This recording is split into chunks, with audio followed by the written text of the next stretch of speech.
So the first half of the presentation is going to depress you, but I hope the second half of the presentation will inspire you, because what I'm going to look at first is how much how little the statistics on the unserved have any accuracy. How actually the scale of people unserved in urban areas is much bigger than the official statistics. Then in the second half, I'm going to look at initiatives, local government initiatives, civil society initiatives that manage to go to scale in terms of increasing the number of people who are adequately served. Roughly 1 in 7 of the world's population living in informal settlements like these. This is in the Philippines, in Cebu. 1 billion plus urban dwellers, most of them not appearing on official records, official statistics. They usually have no address, they have no street names. It's very difficult to incorporate them into surveys, even into censuses. And just as a reminder of the speed of the urban transition, I've nicked this from my old friend Aroma Revi. This is Shanghai, a view of Shanghai a few decades ago, and that's the contemporary view. So in effect, we are dealing with an extremely rapid transformation, an extremely rapid increase in the world's urban population. But if we go to the statistics that are widely used to report on poverty worldwide, things seem to be getting much better. This is a dramatic decrease in the world's poor from 42, 43, 44%, heading for under 5% in the next 5 to 10 to 15 years. Okay, I'm going to report some other figures. These were for 2002 on the scale of urban poverty. Think of China in 2002. Think of what proportion of China's urban population would you think was poor in 2002. Think of the 150 million migrants who are working in cities but who aren't formally registered in cities. Think of the people that have been laid off in what was an enormous program of laying off excess labor. Think of the people who had their welfare benefits cut dramatically in China. That's the percent of the urban population who were poor in 2002. So, is there no urban poverty in China? Is there no urban poverty in East Europe? Is there no urban poverty in Central Asia? No urban poverty in the Middle East? No urban poverty in North Africa? And in Latin America, under 10%. I'm sorry, but these are nonsense figures. Set a poverty line too low, and no one's poor.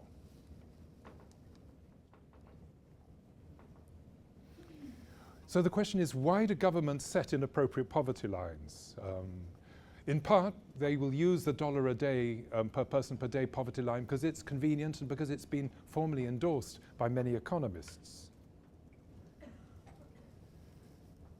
But if you actually look at the characteristics of urban areas, many people have non-food needs that have to be paid for. You have to pay for water. You have to pay for access to toilets. You have to pay to get your kids going to school. You have to pay for transport, to services, to employment. You have to pay for healthcare. You have to pay for medicines.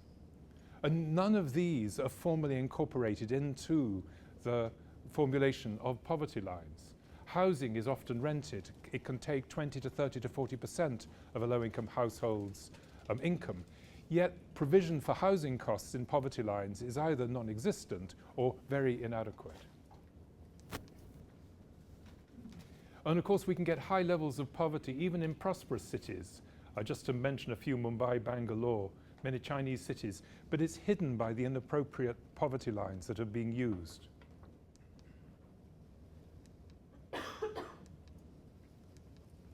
Just to get a comparison, this isn't for urban, this is for national. This is the proportion of the national population that is poor, according to the $1 a day poverty line.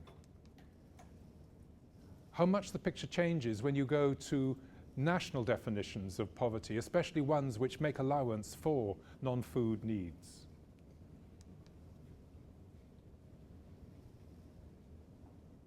One of the things that puzzles me is that we as experts, when I go to India, and I'm being paid for by some international agency, my per diems reflect the cost of accommodation. So if I go to Mumbai, I get 5 times the per diem that I would if I went to a small town in Uttar Pradesh. So in a sense, there's a recognition in international agencies. There's huge variation in the cost of hotels and food and all the things that we use. But that's not applied to poverty lines. Poverty lines will have the same poverty line applied to Mumbai as to a small town in Uttar Pradesh, as if the costs of food, of non-food needs, of rent, of getting water, getting sanitation, getting healthcare, keeping your kids at school were somehow the same. If poverty lines really reflected the income needed to avoid deprivation, most nations, most low and middle income nations would have 40 to 60% of their population below the poverty line. I want to look at three other sets of statistics that enormously understate the scale of who is underserved. Okay, this is the percent of the urban population with drinking water sources from improved provision. The WHO UNICEF definition for improved provision includes public standpipes, protected wells, boreholes. This suggests there's no problem. It's on the basis of these statistics that it is claimed that the Millennium Development Goals for water have actually been met in urban areas. But that's the proportion with water piped to premises. So if we were to say water piped to premises is a good indication of whether someone has adequate water, we ought to be using the blue lines and therefore a completely different set of statistics.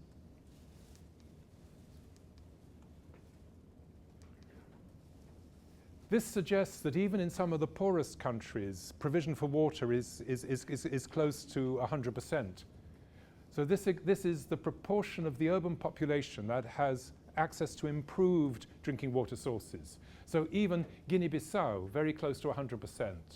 Uganda, close to 100%. Myanmar, close to 100%. Togo. Malawi. Change it to who has water piped to premises, and you get a completely different picture. Actually, you more than double the proportion of the urban population considered inadequately served if you move from improved provision to water piped to premises. Improved provision includes a range of provision, so it includes water piped to premises, standpipes, public taps, boreholes, tube wells, protected protected shallow wells, and rainwater harvesting.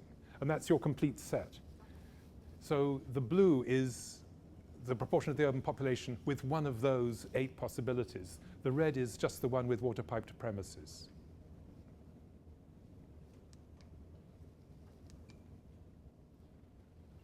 This is a table that scares me. This is the countries that had a lower proportion of their urban population served by water piped to premises in 2015 than in 1990. They've gone backwards. They've gone backwards. Not only have they not increased the proportion with water piped to premises, they actually have less. And some of the differences are dramatic. You know, 20 to 30% down the bottom there. Now, this is a very different picture from the enthusiasm and the excitement of the Millennium Development Goals, saying that we've met the targets for provision for water and for sanitation. Remember that I'm only looking at the urban population. This is the nations with the lowest proportion of their urban population with improved sanitation, and it's very low. It's below 20%, even for countries like Ghana with a relatively successful economy. But the definition here is very, very wide. So improved sanitation includes conventional flush toilets, pour flush, ventilated improved pit latrines with slabs. Now what puzzles me is in most urban contexts, a pit latrine with a slab isn't going to work on the 2nd story or the 3rd story of a building. The capacity to dig a pit latrine depends on the amount of space you've got on your plot, and many in urban contexts, you've got such tiny plots, there's no room for the pit latrine plot. So if we were to say something like those with sanitation that are linked to sewers or linked to septic tanks, that proportion would go much, much smaller. Because the statistics aren't kept separately by WHO and UNICEF. We don't know by how much.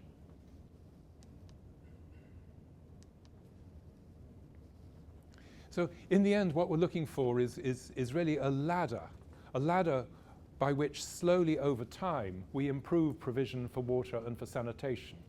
And I hope you can see it. The writing's quite small, but at the bottom you've got the worst provision.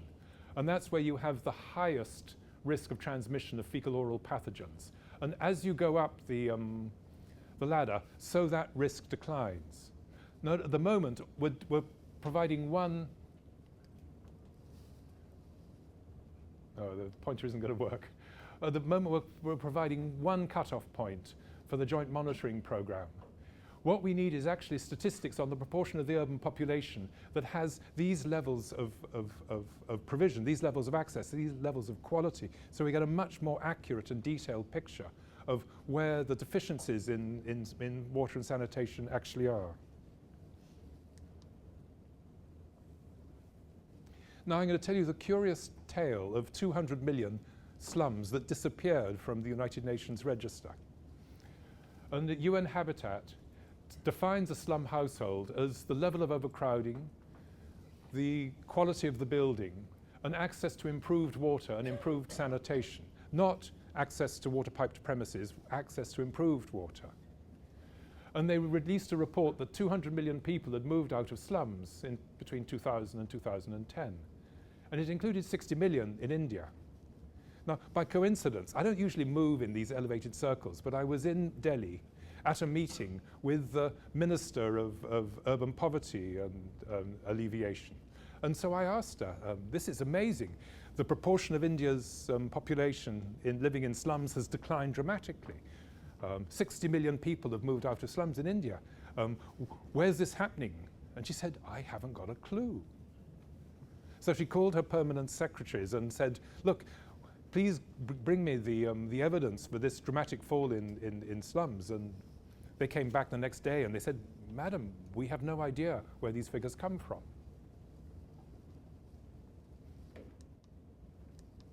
What had happened is that UN Habitat had changed the criteria by which a slum was defined, and they'd brought into improved sanitation pit latrines with slabs. So the 200 million that disappeared from the slum population was merely as a result of the change in the definition of slums. It was absolutely nothing to do with policies and practices in India. And yet, in all the official documentation, even the official documentation we see today, there is still that claim that there's been a massive move out of slums. I don't think the statistical evidence is there to support it.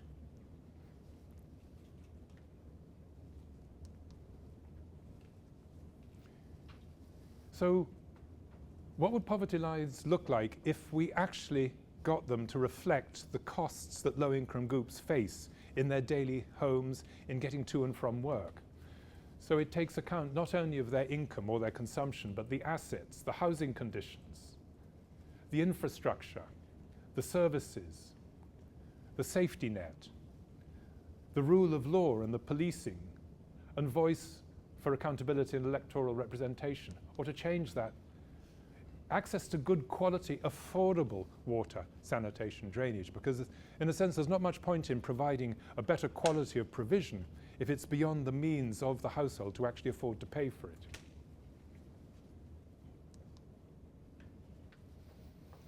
Diana and I would also add to one of the key aspects of poverty is urban poor without the right to engage in how their own needs and priorities are addressed.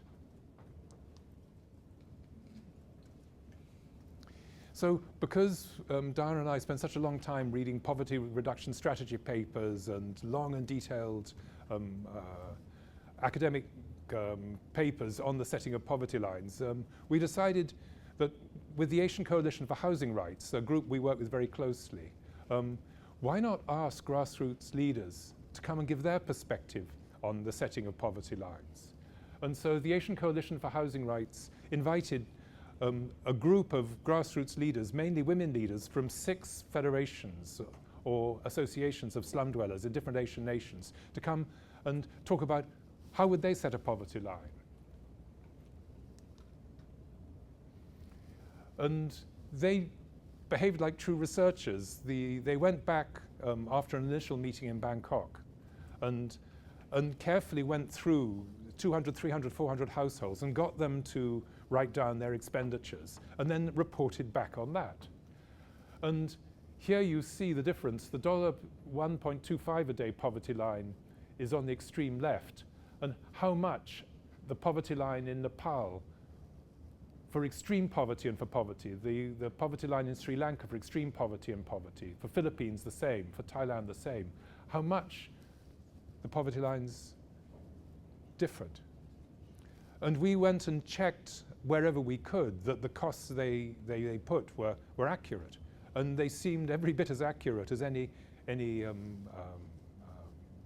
professional researcher, professional surveyor.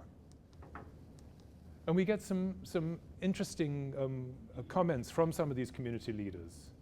In our surveys, we found nobody could live on $1.25 a day. When we did the poverty survey, we found no one was as poor as the World Bank's definition of $1 a day. Now remember, these are urban communities. This isn't covering rural. Impossible to live with this.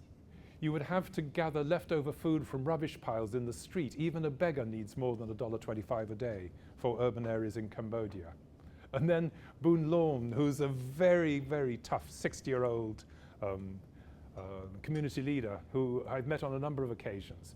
What is the reason for setting such a low minimum amount of money? Is it a punishment or a conspiracy of some kind against the poor?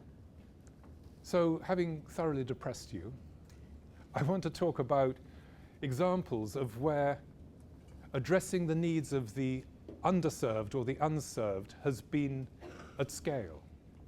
At scale, so it's more than the small project. I'm so used to going to informal settlements, and you'll find a toilet with 2 seats, and on the side of it it's got the name of 6 international agencies.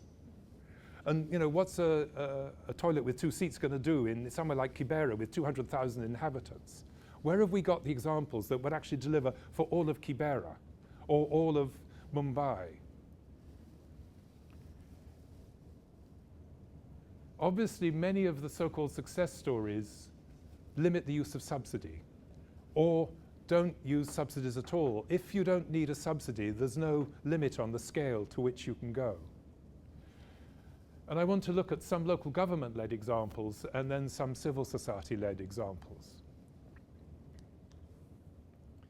One of the joys of working in Latin America, the person that founded my research program, Jorge Ardoy, was an Argentinian, and we have a sister institution in Buenos Aires, IIED America Latina.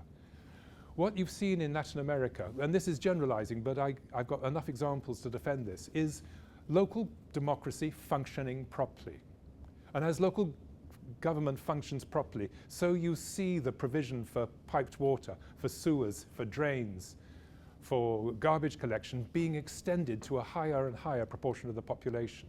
Looking at censuses in some recent censuses in some Latin American countries, you've got cities where 98, 99, 100% of the population have the basic infrastructure and services that we take for granted in the north. There's exceptions to this, but upgrading of informal settlements is seen as what any decent municipal authority does. It's actually improving the housing stock and delivering for the poorer groups in their jurisdiction. Most of these are functioning as conventional local democracies, but very often with participatory budgeting added. Participatory budgeting is where each district of a city, the residents can meet and set the priorities for public investments in their district. Participatory budgeting also opens up the whole financing of a city government, so everyone gets to know how much money is there, who gets it, and for what. So participatory budgeting increases the power of low-income communities to get the priorities right in their district, but it also opens up the whole public finance for a much wider scrutiny. And then you've got this new generation of mayors in Latin America, most of them from outside the official parties. Medical doctors, engineers, academics, coming into office with a very strong commitment to local population and changing the way mayors operate. Remember that in Latin America, very few mayors were elected 25, 30 years ago. Many Latin American nations, as they returned to democracy, as they fought their way out of dictatorship, changed the constitution, and the constitution was often around accountable local governments and a decentralization of finance. So you've got these cities that I think have provided wonderful examples of what a representative local democracy does and should do around increasing the proportion of the population with their basic needs met. Rosario is one of my favorite. It's the third largest city in Argentina.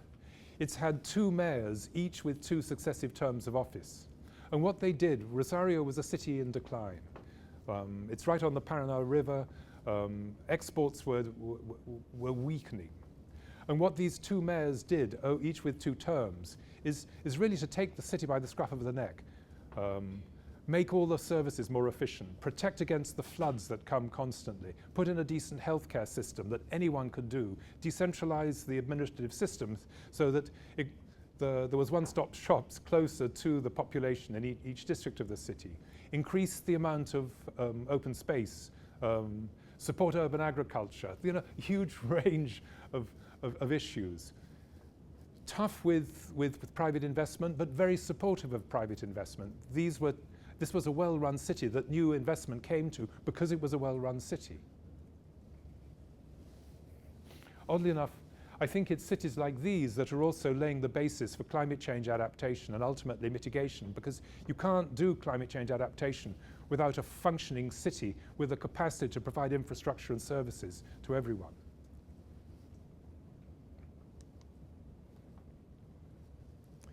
This is probably an example you've all heard of, the Rangi Pilot Project, Research and Training Institute. This is an institute that is extremely badly named. It is called the Rangi Pilot Project, but it works in Rangi and 25 other informal settlements in most other cities in Pakistan. It's not a pilot, it's been going since 1980. And it sure ain't a project, it's been a continuous process of support for low-income households to improve water and sanitation and schools and building quality. And the first thing they did was to see how on earth, that little photo on the left, you could reproduce that in pretty much any city in Africa, Asia, and much of Latin America, where households waste water, and quite possibly their toilet wastes are simply dumped outside and go down in open drains. And what this institution did was to show that you can actually install high-quality sewers and storm drains for $30 a household. And what they refused to do was that on any lane, they wouldn't start work until every household in that lane had agreed to the connection of their toilet. So you didn't have 1 or 2 not connecting to the toilets, which then meant you still got fecal contamination. And you got them to work out how on earth they were going to pay the $30 for each household. And because there was no subsidy involved, although the technical assistance was subsidized, this allowed this to go to a scale in informal settlements that you wouldn't normally achieve. Over 100,000 households in Rangi now have sanitation and drainage of some of the highest quality in Asia. Also, 2 million people elsewhere in Pakistan reached with this. Again, you've got this, keep something low cost, make it something that people want, and the funding and the expansion becomes much less problematic. There's all sorts of other stuff that the Rangi Pilot Project Research and Training Institute does, which is worth reading about. Improving the quality of housing, helping with water. Having this lovely idea that communities do small pipes and local government does big pipes. The way they could go to scale in all their community sewers was that government then provided the trunk sewers into which the community sewers could feed. Same principle can be used in water. The communities can do the water distribution within the community, but they need a decent water mains to connect to, and that's far beyond their capacity to do alone. So you got this incredible innovation using people's own resources with a supportive local government, allowing you to achieve a scale that I think is pretty much unmatched in civil society responses to sanitation.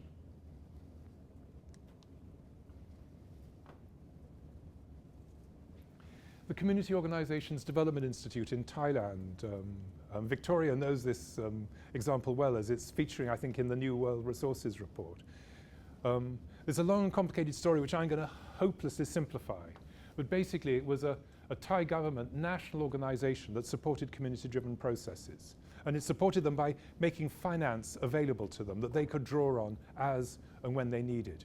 And typically, it would be a savings group formed by women in an informal settlement. And they could get loans to allow them to negotiate to buy the land, or to buy tenure of the land, or to rent the land.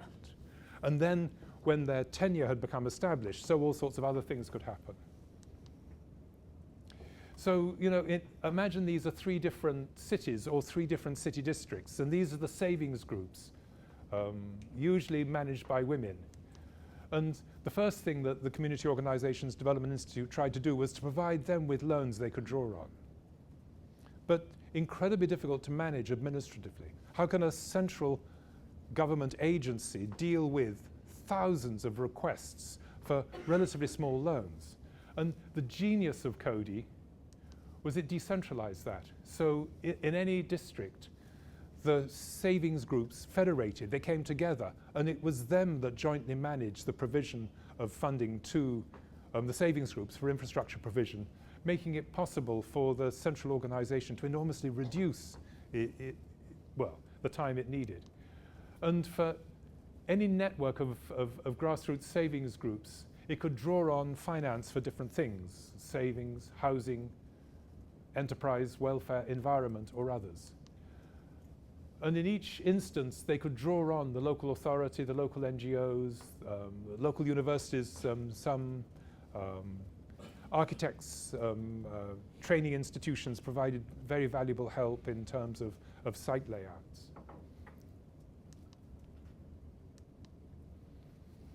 And it's funny, in relation to the need in Thailand, it hasn't gone to scale, but in relation to comparisons with other programs in other cities, it is a very considerable scale. It's approved funds in 270 urban centers, reaching 91,000 households, well, about 500,000 people.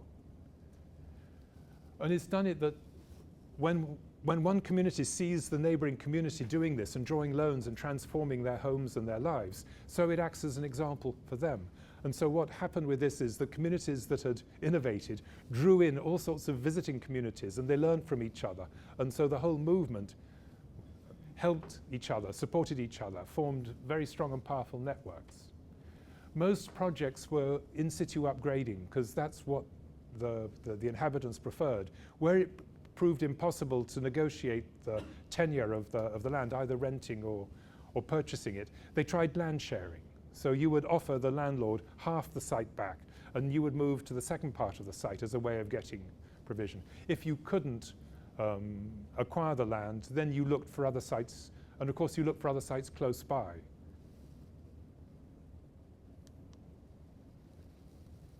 And just one of many examples of before and after. I've sat and had lunch very close to where that picture was taken. It is amazing going to these communities. If you go to Bangkok regularly, you go to communities like that, and you go back 2 years later, and you can't believe the transformation they've effected.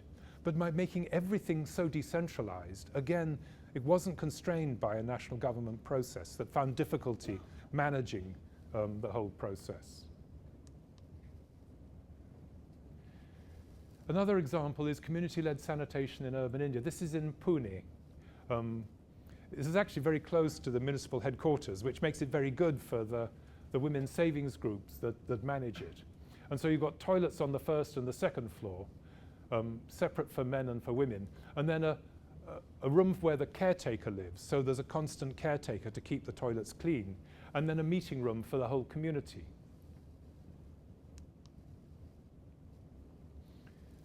And I suppose we've got to look at this. One example of this is the perseverance. The women who formed savings groups, who then were part of a bigger federation called Mahila Milan.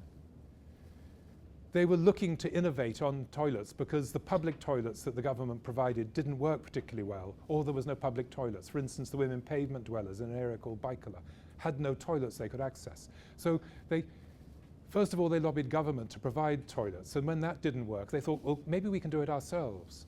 And the first community-led toilet block was built in 1992. And because it was designed and managed by the women that were actually using the toilet, so they came to change things. You know, it sounds so simple, but the thing that drove women crazy is that men pushed them out the queue, and kids got pushed to the back of the line. So easy, you have separate queues for men and for women. You take a bucket with you into the toilet for washing. So you make doors that hinge both ways, just to make it slightly easier. You have a function room. Now, a function room is rented out for weddings, for parties. Now, if the toilet isn't well maintained, the function room is going to be too smelly to rent out. So again, it was pressure, a clever way of putting pressure to keep the toilets clean. One of the great difficulties in community or public toilets is that it costs 1 rupee or 2 rupees per use. Now, that doesn't sound very much, but if you have a family of 5, each using 1 or 2 rupees 4 or 5 times a day, over a month it builds up to a very considerable expense. So they did monthly passes for households. Passers-by were charged 1 or 2 rupees per use, but the community that relied on it were charged much less. Over 1,000 toilet blocks have been built, close to 1 million users. Again, a civil society initiative. It hasn't eliminated the problem in Mumbai or in urban India, but it's demonstrated a capacity to go to a scale that's so much bigger than most innovations. One of the things that I think Diana and I enjoy most about our work is working with federations of slum dwellers, federations of shack dwellers. These are federations formed with Women's Savings Group at their foundation. And the Women's Savings Groups federate. And as they federate, so they can begin to put pressure on government for larger scale solutions than they could if they were just individual savings groups. And here's just a meeting that I happened to attend of the Women's Savings Groups managers and the caretakers of toilets meeting to review what they'd achieved over the year. One of the key changes for these federations is that they want to work with local government. They see that a conventional protest and demand mode, which is the most common mode for most social movements, wasn't producing any results. So what they did is turn that around and give government their capacity, their organizational capacity to organize, to manage. And what you've seen, for instance, in the community toilets is a very good partnership between Mumbai Municipal Corporation and the community-led toilet providers.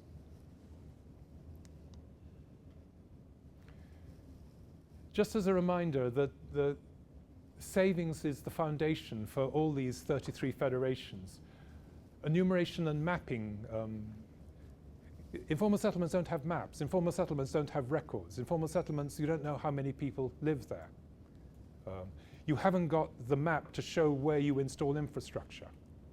One of the great barriers to slum and squatter upgrading is this lack of data. So what the federations have done for, on an increasing scale is to do that formal survey, that formal enumeration for government. And so if I was to come to you and say we need toilets and an access road, but I come to you with a map and with a costed example of how much it would cost, it begins to change the nature of our relationship. You're not going to government making demands they can't fulfill. You're going to government to support you doing stuff that they think is important. So with enumerations and mapping, the changes, especially in their relationship with local government, the partnerships formed, the upgrading, and of course the enormous number of opportunities this provides for women to become into leadership positions and for women-only groups, women's savings groups, to define priorities. In over 600 cities, there's been this careful mapping and surveying, almost all with GPS. As the survey happens when you go and you chat and you talk and you gather all the information, and then you walk the boundaries of the settlement with the inhabitants, and as you go you click the GPS device so that when you get back to the office you can put all the data and link it to a digital map. And the clever thing is that they're doing every ward, every informal settlement, and they're doing the whole city. So that if I come to you as a local politician who was only responsible for the ward, I have all the data for the ward to negotiate with you. But if I was coming to you as head of municipal corporation, I've got the data for the whole municipal corporation too. So you provide the data as the basis for negotiating with local government at whatever level is most effective. And these are just examples of the sort of maps that come out of that community enumeration and process. This is Epworth on the periphery of Harare. Really a big breakthrough. This is an enormous informal settlement. The the city of Harare, the city of Bulawayo, the cities of Zimbabwe have not looked kindly on the idea of squatter upgrading. It's seen as being too inadequate. It doesn't meet services. This enumeration was important for showing the local government that upgrading was possible. Getting that change in government attitudes is so much a part of being able to go to scale for those that aren't at present included. And this just gives you an idea of the slum profiles in Harare and the careful coverage of each of the informal settlements. And I can tell you, anyone who's interested in slums, the data sets that these produce are absolutely amazing in their detail. Now, I could waffle on for at least 2 or 3 hours on other innovations that have gone to scale. I'm just going to mention a few. In informal settlements in Mumbai, generally when women from the settlement go to report some crime in the local police station, the local police ignore them. You're not in my district, you're not in my street.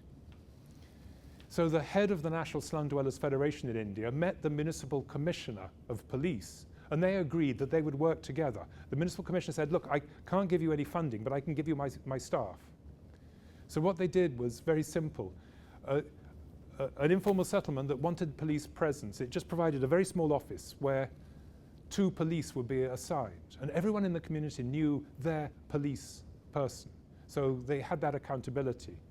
And on the community side, they had to form a committee, 7 women, 3 men, who did most of the policing. And so suddenly you had informal settlements where there was a proper policing system. Serious crimes went through the police. The small misdemeanors and the everyday, what Joaquin calls the chicken stealing things, got sorted out by the committee of 7 women and 3 men. Ilo, a city in Peru that was growing very rapidly, and the mayor just looked at this and said, oh, let's take that land that belonged to the municipality, let's plot it in small plots. Let anyone who wants to live and build a house here give me $60, which is the cost of doing the plotting. And so Ilo grew without informal settlements. There were land that was cheap enough and well located enough for people not to need to build informal settlements. Asian Coalition for Community Action is an amazing initiative giving small grants to grassroots organizations all over Asia to allow them to try something new, to catalyze them. And of course, as you catalyze 8 or 9 of these in any city, you join the communities that are catalyzed together, and they then go to local government and say, look what we're doing, look what we can do, look how far we can take the money. Why don't you match it? Why don't you work with us? Namibia, the Namibian Homeless People's Federation worked with government just to reduce the minimum plot size and to allow incremental infrastructure. And suddenly you brought the cost of a legal land, legal plot for housing with infrastructure within the price range of many more low-income groups. The Urban Poor Fund International has channeled $25–30 million to all these federations to allow them to try new things, to upscale, to do enumerations. And then recent work on toilets and the African federations isn't so much about going to scale, it's about producing a model that can go to scale. Finding a model, a toilet that works well, even when the settlement has no sewers, and that is affordable. In a sense, it's where the Rangi pilot project was in 1985. It produced a model that was affordable, that didn't need a subsidy, that then grew and grew and grew and grew. Hopefully, the toilets that have been developed with the African federations will do the same. So what underlies these? Well, clearly keeping the costs down. Allowing households to make choices. Do you want community toilets or shared toilets? Many would prefer to share a toilet with 2 other households next to them, and that then brings down the cost to what they can afford. Obviously, smaller lot sizes, building upwards, cheaper house designs, more land on the market, more scope for self-build, materials purchased in bulk, innovations that you've learned from other federation groups that have built homes that manage to cheapen the cost.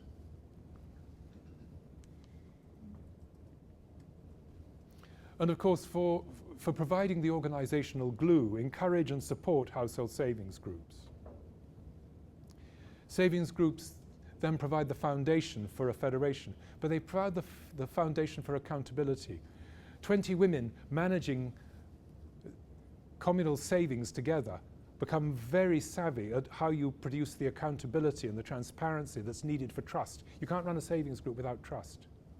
But as you learn to manage savings, you also then learn to manage projects, to be more ambitious, and you bring that rigorous care to accounting for every last cent to that.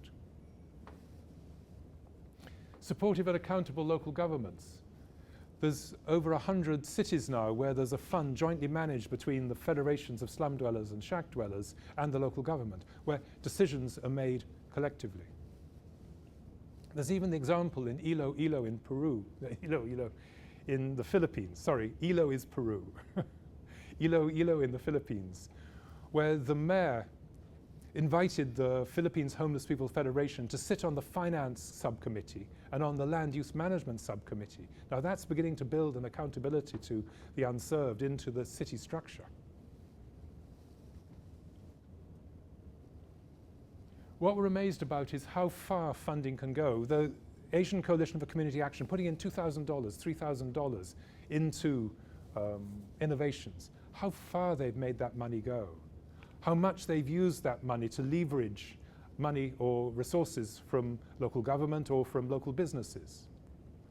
And how many then manage to turn it into a loan to repay it, because they know that if they repay it, it's going to other low-income communities like themselves to catalyze development.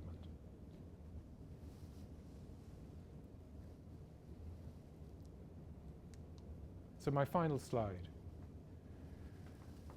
One of the things that worries me is that you've got all these amazing innovations happening here at grassroots level. And you have the funding up here, and the channels by which this can go through, all the processes to go to there, make it very difficult. It's also very difficult for these to hold this accountable. We've got financing structures that really are very badly served to supporting lots of small, continuous local processes. And I think this is one of the biggest challenges we've got. We need to find ways of supporting pro-poor basic services as catalysts for new approaches and as catalysts for changing the relationship with local government. We need long-term support for the urban poor groups to demonstrate their solutions to governments, to have some patience with them, not always to expect them to do miracles. We need a new funding architecture. We need funds located in countries, in cities, that grassroots organizations can apply to direct. We need more money funneled through the federations and the local NGOs that they work with. So as one of my dreams is, the total development assistance, concessional development assistance is about $130 billion a year. Just 1%, just 1% for grassroots organizations and their federations and their social movements. That's all we need. Can you imagine what $1.3 billion, which is 1%, 1.3 billion, would do to drive all these local processes? In the end, it's changing the two critical institutions that will deliver on the Sustainable Development Goals, that will deliver on the Habitat Agenda, that will deliver on climate change. Local civil society groups with strong representation of low-income groups and local governments. And it's to supporting those two critical actors that I think we need to turn our attention. Thank you for your attention.